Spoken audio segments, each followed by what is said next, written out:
Tänään ollaan Tampereen Eteläpuistossa uudella South Park-festarilla ja höpistellään näitä tamperelaisen Dreamtale-yhtyeen laulajan Erkki Esko Seppäsen kanssa. Se on moron nääs. Moro moro! No aloitetaan kevyesti, että mitä tulee mieleen Tampereesta? Kun sanotaan Tampere. Siitä tulee mun uusi elämäni Suomessa mieleen. No entäs mitäs tulee assosiaatioita sanasta Oulu? Se on mun ensimmäinen kotikaupunki, niin ei siinä sen kummempaa. Rakas paikka sekin. Oot jossakin haastattelussa sanonut, että Oulun lisäksi Tampere on ainoa kaupunki Suomessa, missä voisit kuvitella asuvasi ja näin on sitten päässyt tapahtumaan.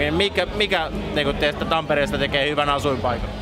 No en mä tiedä, siis mulla oli tietenkin se, että aikanaan muutin siis ulkomailta. Olin 5 vuotta asuin ulkomailla ja tavallaan katkesi aika paljon semmosia päivittäisiä kaverisuhteita tietenkin siinä, kun ei ollut ikinä maisemissa. Ja tänne vaan oli niin helkkari helppo kotiutua. Varmaan meni 1 viikonloppu ja asiat alkoi rullaamaan. Että tänne oli todella helppo tulla. Että varmaan se johtuu siitä, että täällä on niin helkkaristi kouluja ja muitakin junan tuomia silleen, että vähän oli semmoisia huonompia kokemuksia jostain muista kaupungeista, mitä oli aina kun lomilla kävi Suomessa, niin ei oikein päässyt kenenkään kanssa mihinkään juttuun jossain Varkaudessa tai tällä. mutta täällä oli helppo aloittaa tää homma uudestaan. Ja varsinkin tälleen metallibändin jäsenenä, niin Tamperehan on loistava paikka, kun täällä kyllä kaikki rakastaa rokkareita niin kutsutusti. Joo, ei ollut kauhean vaikeaa. No mikä sä oot Muhokselta, kun olet syntyjä, niin... Jos mä synnyin Oulussa ja ekat 4 vuotta, mutta peruskoulun kävin Muhoksella, et silleen sieltä. No mikä sai Kölvin Muhokselta ryhtyyn laulun iäkaksi? En mä oikein tiedä, jossain vaiheessa mä vaan huomasin, että aina viikonloppuisin tuli kiivettyä torin kioskin katolle ja laulettua jotain Iron Maidenia tai Slayeria tai jotain Megadethia sieltä helvetin kovaa ääneen ja se vaan tuntui omalta jutulta, että nykyään sitä pääsee sille laillisestikin toteuttamaan tässä.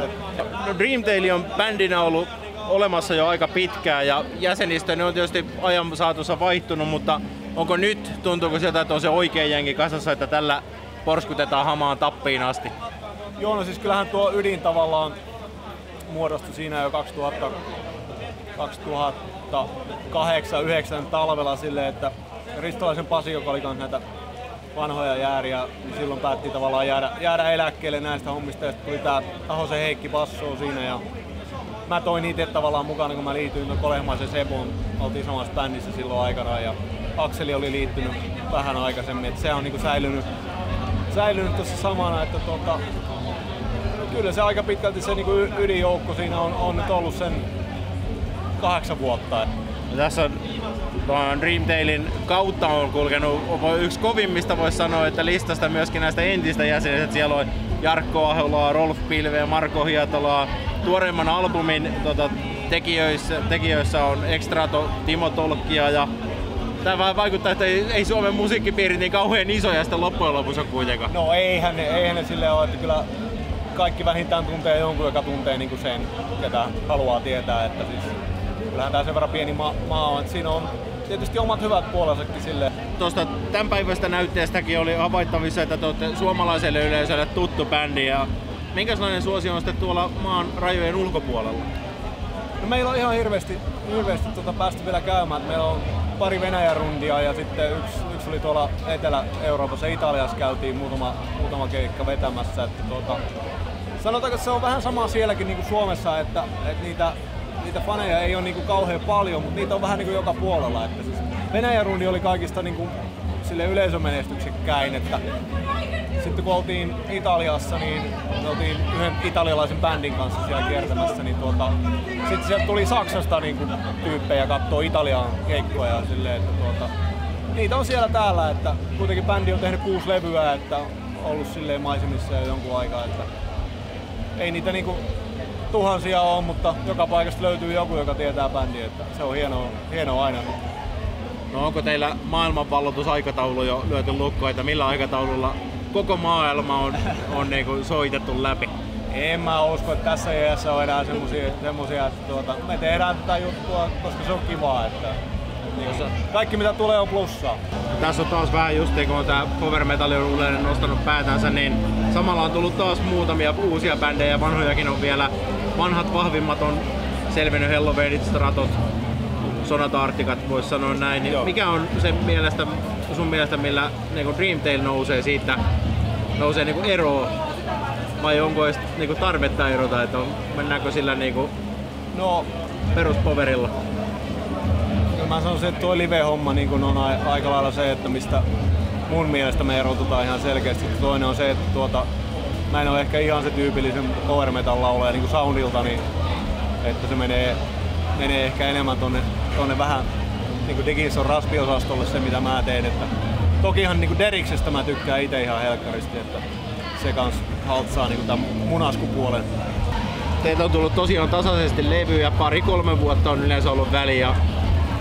Nyt on vissiin sitten uutta levyä tulolla. Joo.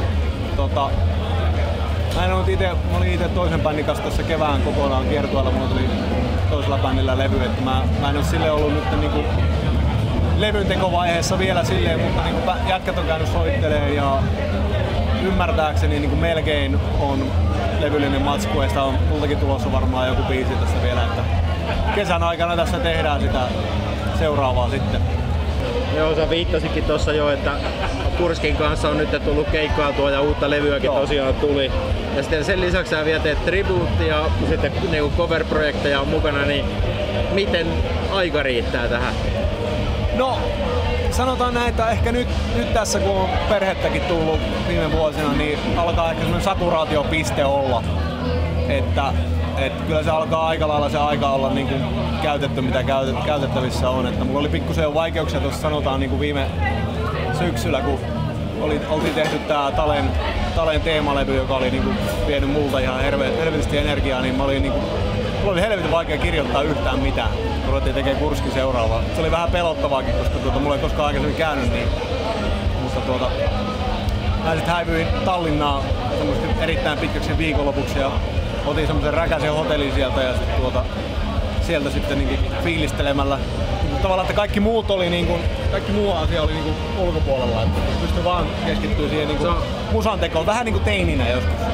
Ja se on tietysti Tallinnasta löytyy vielä varmaan näitä vanhoja neuvostoaikaisia hotelleja, niin sieltä niinku Kurskin biisien niinku luominen sieltä voi olla aika helppoa, että ei täältä Suomesta välttämättä enää semmoisia löydyskään. Niin.